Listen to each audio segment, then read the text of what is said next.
How's it going, everyone? Welcome back to another Magic Mondays here at Flamez Plays.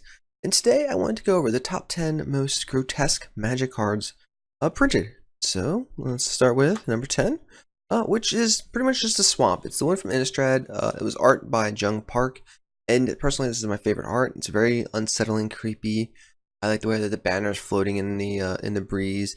Actually, he went back to the same setting in Origins, when he changed it up slightly by changing the banner from floating on the right hand side to actually like caught on a headstone and some more blood splatter around. It's overall a very unsettling art. I really like the way it looks. Next, we have our actual first creepy one, which is Abomination.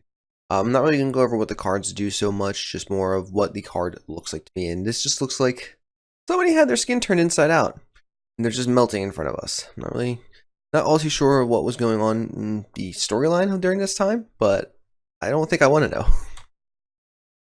Next we have Vampiric Embrace. Apparently it gives a creature +2/+2 in flying, which I guess makes sense. What with the bat wings and the sword and the mouth and the blood and the multiple eyes and what may be an eye around here. I'm not all too sure on this one. I think that might be a nose. But overall, I mean, this is very unsettling art. If somebody asked me, hey, I'll give you $100 of frames and put it in your house for few weeks, I would have to turn that down, to be honest. We have McCobb Waltz.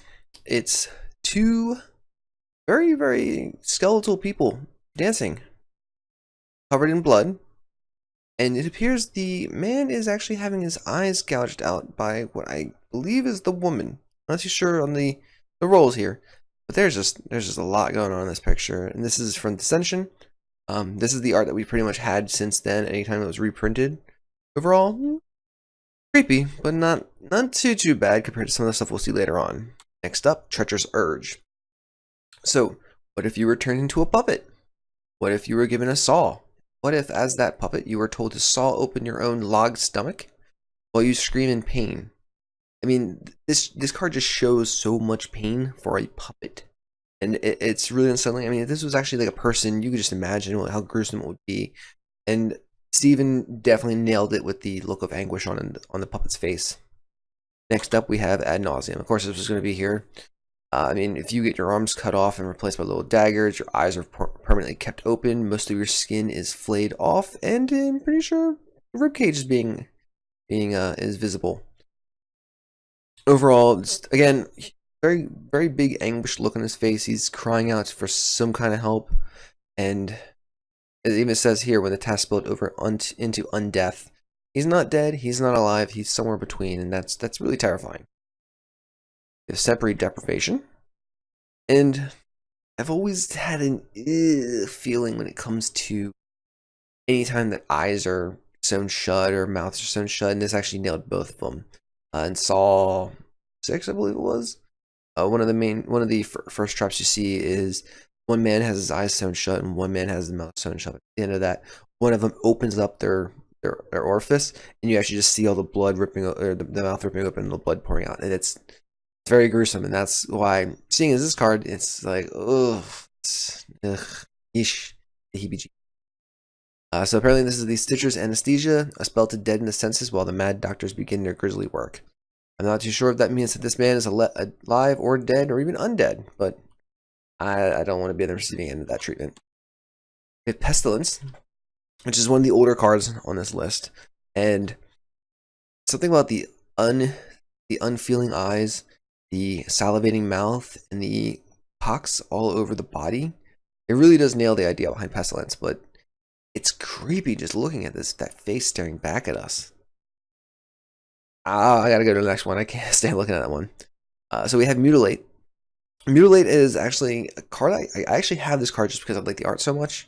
On the left hand side, you can see the original art from Scourge, and the fact that it's photorealistic-ish of the people, and you can see like her jaw lines melting off here because her mouth's uneven, hands getting stuck to her eye. Her eye socket is actually partially exposed by the skin peeling. An elongated neck, elongated arms, some growths on the head, whatever that is. I mean, I don't want to judge a guy for what he does in the privacy of his own house, but I mean, you gotta talk to someone if it starts looking like that. But I mean, it's a simple removal. It's a mass removal spell actually.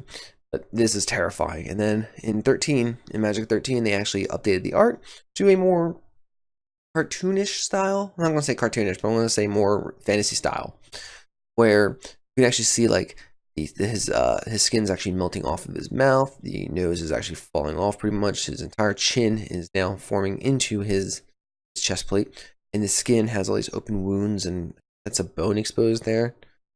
It's just, I wouldn't want to think of that fate at all. And lastly, we have pulling teeth. And I don't know about you, but I hate anything involving teeth so much. I mean, if I get that dream where all your teeth fall out, I get freaked out. I wake up in a cold sweat.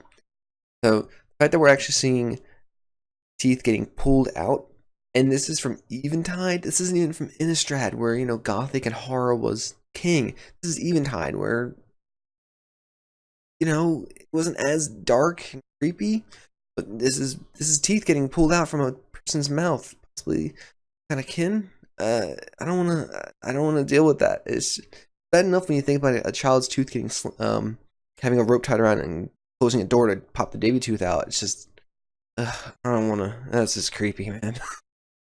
So that's been my top 10 grotesque magic cards. If I missed one, feel free to leave a comment down below on what you guys think I missed. If you have any other suggestions for grotesque cards, I mean, creepy cards, I mean, even fate flavor would be fine. But yeah, just leave them down in the comment down below. And as always, make sure you subscribe. That way you're a member of the bonfire and you get updated and release new content. And of course, have a great day. Remember to burn bright, and I'll talk to you all later. Bye.